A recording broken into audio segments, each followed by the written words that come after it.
served? Vietnam. Which branch of the service were you? Army. And what was your highest rank? Spec 4 E4. Fred, what general locations did you serve in? In Vietnam, I was originally stationed in Vung Tau. I went to basic training at Fort Dix, advanced training to Fort Gordon, Georgia. Were you drafted or did you enlist? How did you get into the service? I enlisted in the Army. Do you recall where you were living? I was living in Simsbury, Connecticut. Well, so you're a lifelong Simsbury resident? Except for 2 years in Southeast Asia. What year was it that you enlisted? 65, December 6th. Oh, you remember the exact date. Why did you enlist? Because in my family, it was the thing to do. My father is in the Army. My son currently is in the Army. And it's just what you did as an Arnold. Plus, I was not considered college material. And there was a war going on. There was a war going on. It was an unpopular war, so it's unusual that you chose to go in. Was your father alive at the time? Yes. Did he encourage your enlistment? He didn't push me. He said it was definitely an option. I wasn't pushed to go in by my family. But you were supported in that choice. Yes, I was. After you enlisted, did you leave immediately for your induction and your basic? Pretty much. I enlisted, and then the next thing I know, I was on a train to Fort Dix. So I don't know the time span between actually enlisting and going. How long did you do basic at Fort Dix? I believe it was 8 weeks. I'm not 100% sure. Why did you choose the Army? Was your father in the Army? Yes. What was your training at Fort Dix like? It was basic training. I felt as though I was in the best shape of my life when I got there, and when I left there, I was in better shape, physically and mentally. Was the training difficult? No, I don't believe it was difficult. Was it mostly physical, or was it classroom stuff too? A lot of physical and somewhat classroom stuff also, prior to the physical stuff. What kinds of things did they teach you? The basic arms and things like that. Rifle, marksmanship, hand-to-hand combat. After your 8 weeks at Fort Dix, where did you go? I went to Fort Gordon, Georgia for signal training. Did you get a break to go home in between? I don't remember. And so when you went to signal training, did all of the guys go right from basic to signal training, or was that the MOS they were choosing for you to go into? That's the MOS I applied for and got. It wasn't assigned to me. The other folks in the basic training unit went their separate ways to whatever training they were going to. Why did you choose the Signal Corps? My father was in the Signal Corps. Uh-huh. So you knew what you were getting into? Somewhat, yes. How long were you at Fort Gordon? I forgot the duration. But like a couple weeks or a couple months? Oh, a couple months. So what did they teach you in the Signal Corps? I was a teletype maintenance repairman, 31J20. At the time, teletypewriters were the thing of the future. Look at where we are now. Really? What can you tell me about the teletype? They don't exist anymore. You'd have to go back and listen to Edward R. Murrow and the ticking of the machine in the background of the newsroom. But it was a major way of communicating in Vietnam. Plus, I had a security clearance, so I could go to the crypto center and repair teletype machines. So for the people who are gonna listen to this 200 years from now, what can you tell them about what a teletype does? It's like an electric typewriter, but only you hook it up to send it across the airways. And it could print out a sheet, or it could print out a tape of the event. How did they use it in the war? What was the application of it? From here to there, from wherever it had to go to wherever it was sent from. How But over great a distance could it? I believe it was all on wire anyway. So I don't believe it was transmitted, and I really don't remember. So when you went there, they trained you how to repair these teletype machines? Yes, they did. And is that what you would do once you got to Vietnam? For a while, but then I had a list of other duties that I took care of for the signal maintenance shop. What other things did they teach you back in the training for the Signal Corps? No, that was our schooling. That was your main thing, to learn Yeah, how to repair those right. teletype machines. Was it a standard machine? Are there different models? Or was it just one standard thing? There's different models of teletype machines. Some are older, some are newer. When I got to the signal maintenance shop, I did work on teletype machines, but after a while, I took over shipping and receiving of equipment coming into the shop to be repaired. I also worked in signal maintenance supply and other assorted duties. How did the training at Fort Gordon differ from the basic at Fort Dix? It was much more technical. It's geared towards just teletype machines. So was it like 100% classroom work? Yes. Typical school day, 9 to 5? I don't remember the hours. All I know is we had weekends off. Do you remember any of your instructors? I only remember one drill sergeant, Sergeant Green, from Fort Dix. What was he like? He was a big, tall, black gentleman, and he would get in your face and straighten you out. Quick, smart. Did you need a lot of straightening out? I needed very little straightening out, because I came from a military family as it was. So you went in there pretty straight. Yeah. Did you have a graduation at Fort Gordon? Yes. Did your parents go down for that? I don't remember. Once you graduated from Fort Gordon, so when was this? Probably the summer of 66. Where did you go after that? Vietnam. You went directly to Vietnam?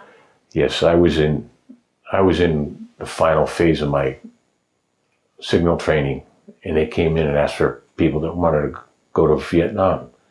Me and two other guys raised our hand, and they said, "All right, come with us." Did you realize what you were volunteering for? Yes, I did. And I'm glad I did it. I would do it again in a heartbeat. I only missed a couple days of school because they got us out of there pretty fast. So once you volunteered, they took you right from the Signal Corps? Yeah. Did those other two guys go with you, or did you go to Vietnam as individuals? Vietnam as individuals. I don't remember who they were or where they went. All I know is the graduation photo was taken weeks before we actually graduated. And they came into class one day. Who wants to go? Okay, come with us. Did you realize what you were doing? Yes, I did. Did you leave immediately? I don't remember if we left immediately or not. That was probably pretty quick. Yeah, How did you get to Vietnam? on an airplane. Commercial, military, It was a commercial charter flights. by way of? By way of, well, Did you go? we went through one trip over, we went through Hawaii, A trip coming back, we went through Alaska, and that's about all I remember about. Do you recall when you landed in country? Where did you land and what did that feel like? What was your first impression? That it looked a lot like it looked on TV. Grass huts, tin roofs. We landed at Tontanute Air Base. I remember seeing lines and lines of equipment lined up on the airfield. And it was hot.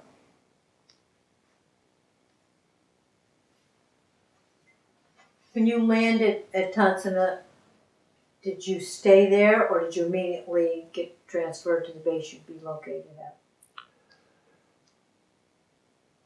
I don't think we stayed there very long till we were on a helicopter going to where we were supposed to be. And where did they take you? Took me to Vung Tau, Vietnam.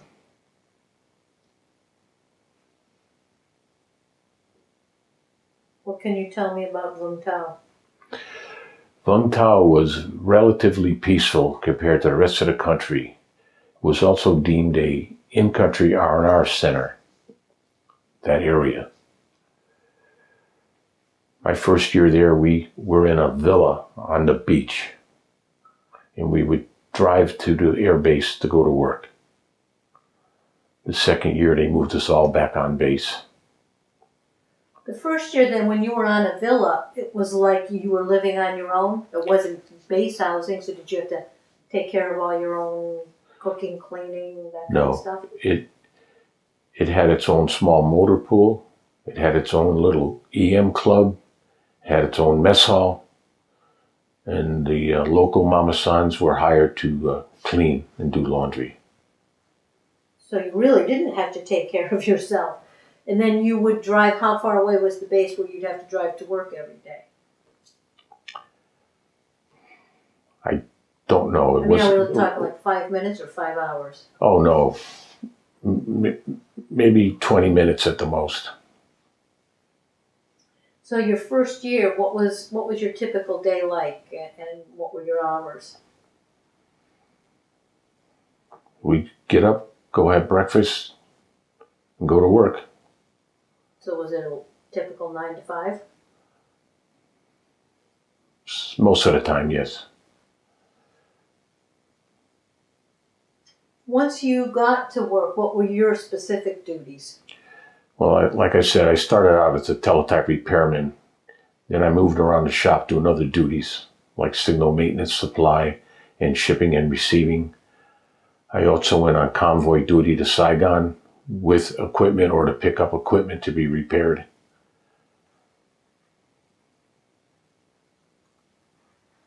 So you would report to the maintenance shop every day? And would you, they would send teletype machines in from the field that were broken and you guys had to fix them? Yeah, basically, yes. How far from Saigon were you? I don't know in miles. It wasn't really all that far because we were down in the Mekong Delta and Saigon was up a little bit. And I couldn't tell you how far, but you definitely go and come back in one day.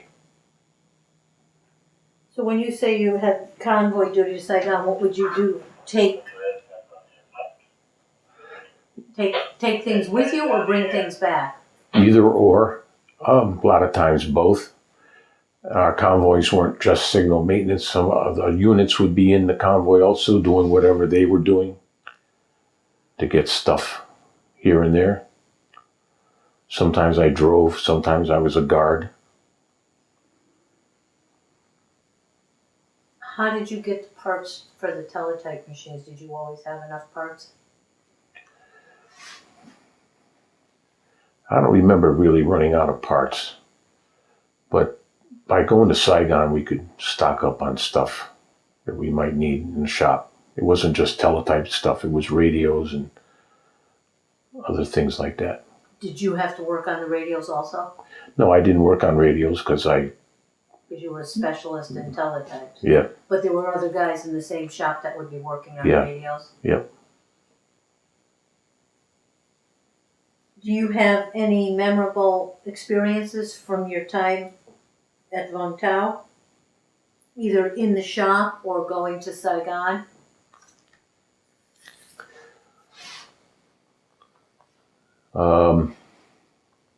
The only memorable experience I had in Vung Tau was during the Tet Offensive in '68. What was that like? It was a little nerve-wracking. We also used to fill a lot of sandbags on the beach. You used to beach the hand? Yeah. Just fill those sandbags? Yes. So, what happened at your base during the Tet Offensive? All I remember is one rocket went over our compound and hit the motor pool where there was, believe it or not, rubbish trucks, and the rocket went through 2 or 3 of them. I think it was a civilian contractor, rubbish trucks. And nothing really, they hit the airfield, which we were a little ways away from the airfield. And you said the second year you were there, you moved on base. Why was that? I think they just wanted to give up us living out there. And I don't know the reason, but they consolidate everything and we could walk to work now. And part of my second year, I worked nights in that shop. We had a night shift. There was so much stuff to take care of. And for lunch, we would walk over to the hospital across the street for dining. Could you tell the difference between your first year and your second year and how the war was accelerating? Or no difference for you? Basically, it was not much difference for me. You could tell after the Tet Offensive that things weren't really going the way they probably should be.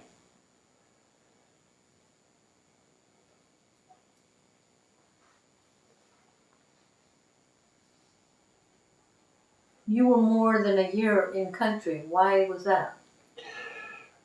Because I liked what I was doing. So I extended 6 months, then I extended 3 months, then I extended 3 more months, and that made it 2 years. When I got back to the States, I had 3 months left on my enlistment, and I was eligible for an early out, and I took it. Why were you eligible? Because you had extended so many times to stay? It's because you got home with less than 3 months to serve in a stateside unit.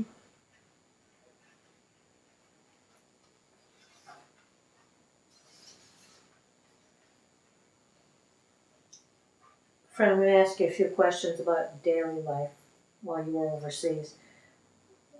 How did you stay in touch with your family? I wrote letters, which were very few and far between, because that was me. I didn't do it. So you weren't a good letter writer. I was not a good letter writer. Now, you said for food, when you were off the base, you still had a dining hall, so you had 3 meals a day? Yes, So the whole time you were there, food was never an issue? never an issue. How was the food? Food was fine. I don't know why I always had hot soup at lunchtime, but I did. I don't know why. Did you have shortages of anything? Were you always have enough supplies? There was always enough supply, which if you're talking about food. Food, how about things like, well, you said you had enough parts. What about things like ammunition, things for the base, things for your shop? Being in the Signal Corps, ammunition was not a big concern for us because we didn't use it. We had rifles, we had ammunition in case we had to. So there was never a shortage of anything that I could think of. Did you carry rifles to work every day? Nope. Did you feel stress on the job?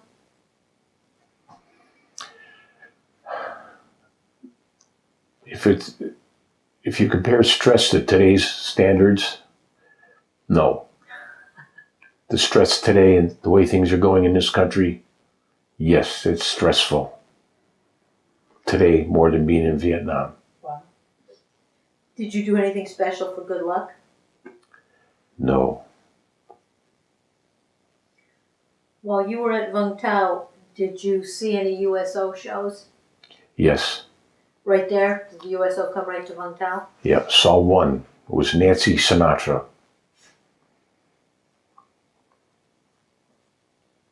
What did you do for entertainment in your downtime? We would go to the PX, get a can of Spam and some saltines and something to drink with it in the barracks. When I was working nights, we tried to sleep during the day.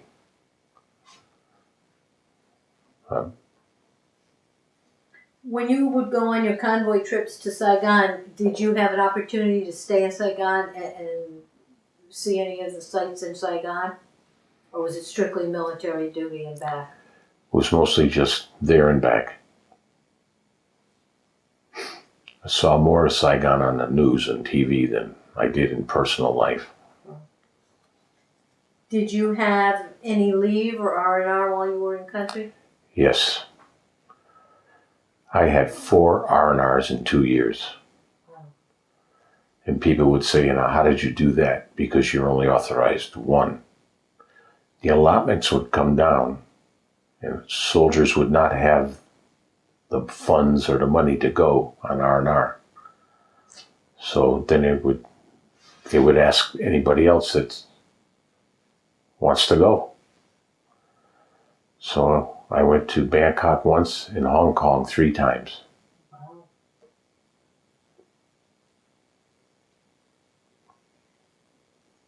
Typically, would it be for like a week at a time? Yes. Yep. And could you choose where you wanted to go? There was a certain amount of hotels that were deemed okay for us to stay in. You couldn't just stay anywhere. You had a list of hotels you could go to. So what did you do when you were in Bangkok? Ate a lot of food. Took tours out in the bay. Went over to Hong Kong itself is an island. We stayed in Kowloon. So went to Hong Kong, did the tours. Hit a few clubs. I bought a suit. I don't know why. James S. Lee. I bought a suit. Shark skin. I don't know why. Do you still have it? No. You kidding? What did you do while you were in Hong Kong? You were there 3 times. You must have gotten to know it pretty well. Yes. Yeah, I got to know some people very well too. Really? Yeah. Civilians? Yes. Do you still stay in touch with any of them? No.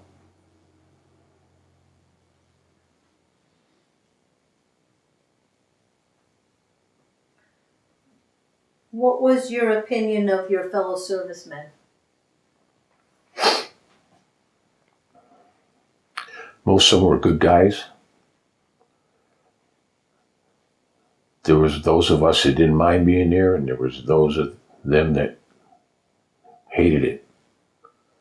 So how'd you deal with that? You just try to befriend them and say, we got a job to do, let's get it done. A couple of my friends got into drinking pretty heavy and would get in trouble.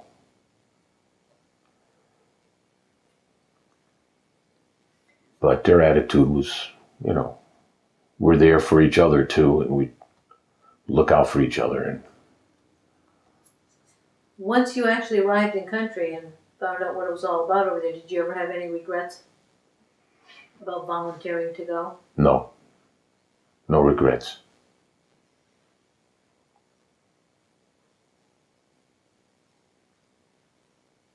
Did you keep a journal or a diary at all while you were there? No, I did not. So you didn't document your time there? No, just like I But I did. know you have a lot of photographs we'll include with this record.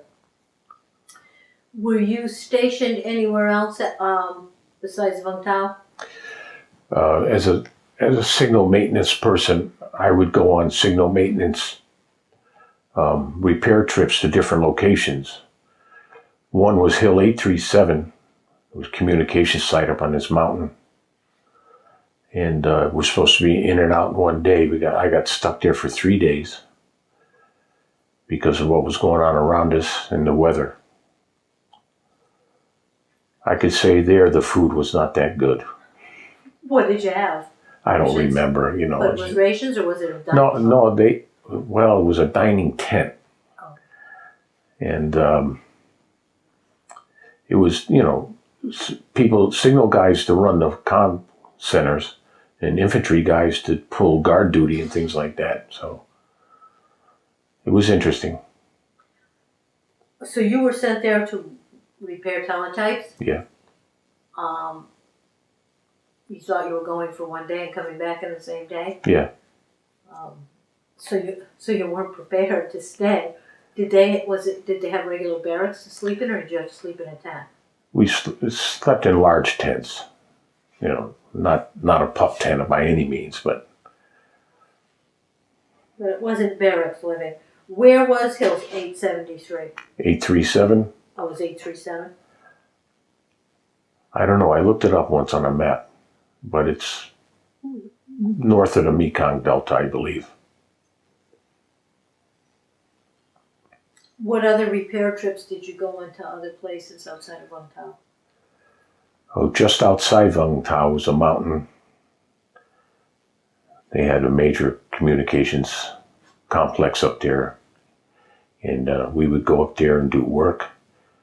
Sometimes we were sent there to do guard duty.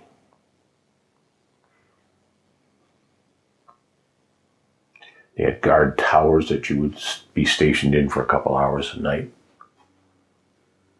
Did you have to pull guard duty at Vung Tau? Yes, I did. How often would you have to do that?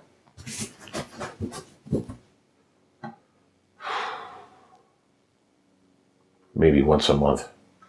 So they basically cycled around. All the guys that worked there had to take a turn at it. Right. I mean, there was more people than just our signal company there. There was other units that took turns pulling guard duty at different gates to the compound. Did you socialize with the other units, or did you guys stick to yourselves? I don't know if you'd call it socializing, but we would meet in the EM club and socialize. What was your opinion of the officers? I worked for a warrant officer in signal maintenance because that was like his specialty, and I got along with him quite well. That's why I volunteered to do extra things other than repair teletypes for him. Things that needed to get done somewhere, go somewhere, do something.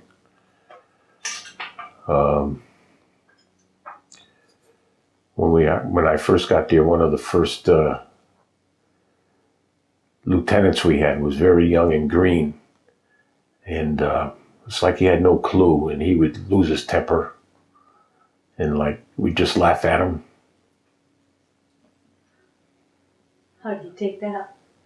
Oh, he would scream even harder and threaten us, but never pulled any threats out on us. We tried to smarten him up. Were you successful? No, he left the unit. Do you recall the name of that warrant officer who was your commander? Chief Warrant Officer Erickson. Was he your command officer the entire time you were there?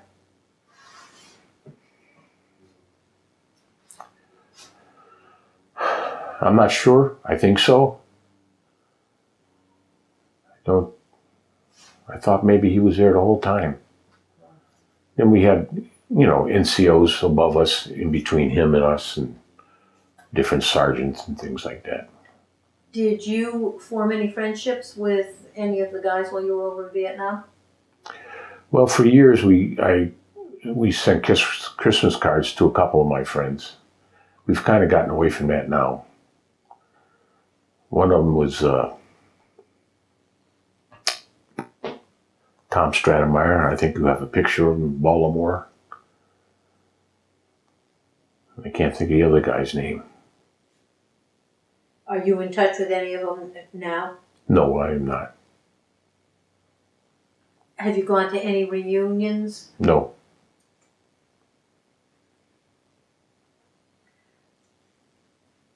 As you kept extending to stay in Vietnam longer, did you branch out and do any other things, or did you always stay doing signal? It was always signal maintenance. Did the teletype change at all while you were there? No. You think you could still fix one? No. Do you recall your last days in Vietnam? No, I really don't. Do you remember the day you left? No, I don't. I'd have to look it up somewhere. I guess all I had on my mind at that time was 3 months early out. So you knew, well, because you knew you had. Less than 3 months. So you were going to go home. When you got home, where did you land? Travis Air Force Base in California. Did you immediately get discharged from there? Yes. What was that like arriving at the base? It was in the middle of the night, and everybody coming back from Vietnam would get a steak dinner. So they had to wake up a chef and cooks. And I remember saying how this is the worst meal I've had in the Army. It was frozen steaks that they just plopped on a grill, not a charcoal grill, a stovetop grill. The fetus are welcome home. I was not impressed. Wow. So how quickly were you discharged, like the next day? I don't know. It might have taken a couple days. I don't remember. They give you a flight home. You flew home, though, on probably on commercial airlines. Yes. What was your homecoming like? It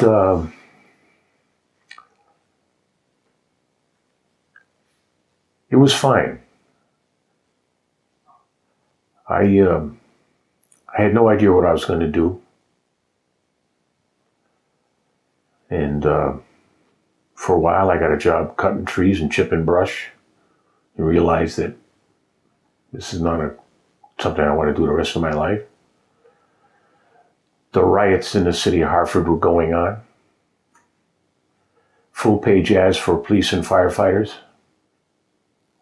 I took both tests, passed both tests, and chose firefighting.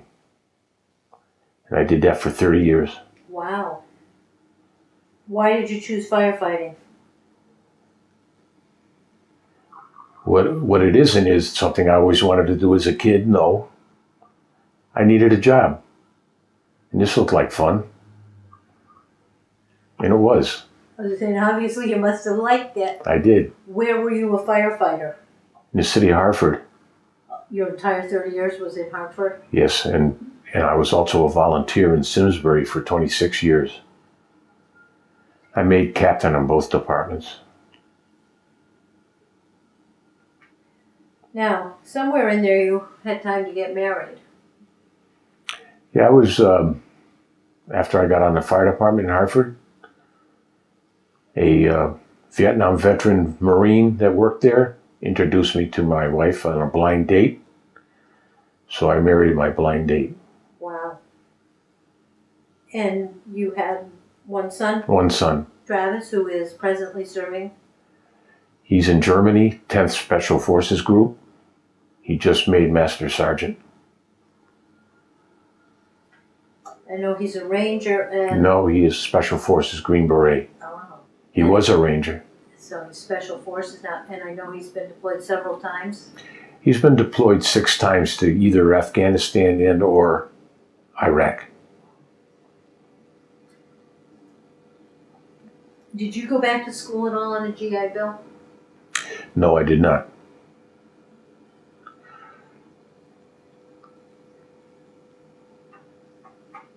Fred, how would you say that your military experience influenced your thinking about war or about the military in general? I love the military. When I hear of commanders and soldiers getting in trouble, it sickens me. When I think about the way things have changed since the Vietnam War to today, it hasn't really changed much in the way we go about business. In World War II, we went to win a war, and we did. We haven't done it since.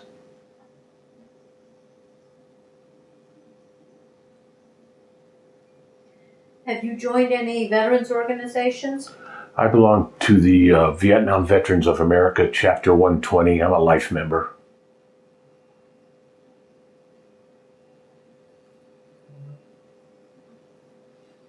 How would you say that your military service affected your life?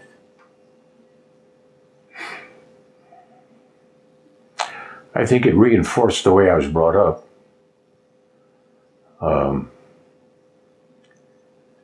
It's something I don't regret doing. I would do it again if I had to, or if I could.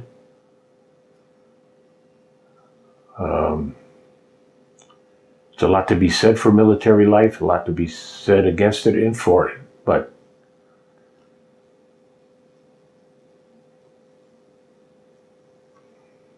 that's it. Wow. And obviously you carried that on through your family with your son now. How do you feel now if you had a grandchild about sending them into the military? Well, I wouldn't send them. They would go on their own. What advice would you give them? To a grandchild, follow the way your father lived his life, my son. Our son Travis is the first one in our family to ever go to college. Thank you, GI Bill. Fred, is there anything else that you'd like to add that we haven't covered, or any other memorable experiences from your military service years? Now, Fred, I know that you said off camera that you were proud of the work that you and your unit had done with the Vietnamese people. Will you tell me a little about that? Yes, I enjoyed very much interacting with the civilians. I know we volunteered to build a schoolhouse off base. On payday, we'd go to the PX, we'd always get something extra and leave it for either the mama-san cleaning our house, or outside the headquarters there was a barrel to put soap in and things that we wanted to donate to the villagers. And I really liked that part. And it was different than your everyday job. How close to the indigenous people were you? Were their villages very close or far away? The village of Ung Tao was pretty close to the airfield. My first year when I was on the beach, there was establishments for bars and things on the beach that they would go to. So the village was fairly close. And I know you have some pictures with some of the Vietnamese people. How did they treat the Americans? Most of them treated us fine. They seemed to be a little intimidated and scared of us. But all you had to do was make a little kid laugh or something, and it was all good. How often would you go into the villages? It's hard to say how often. I remember just building that schoolhouse that took us 2 weeks, and we still had to do our regular job, but get off early and go pound nails and put up screen and things like that. Wow. I enjoyed helping the people when you could. I think I've told you everything that was on my mind. according to your questions. Well, I'd like to thank you for this interview and thank you for your service. You're welcome, and I'd do it again.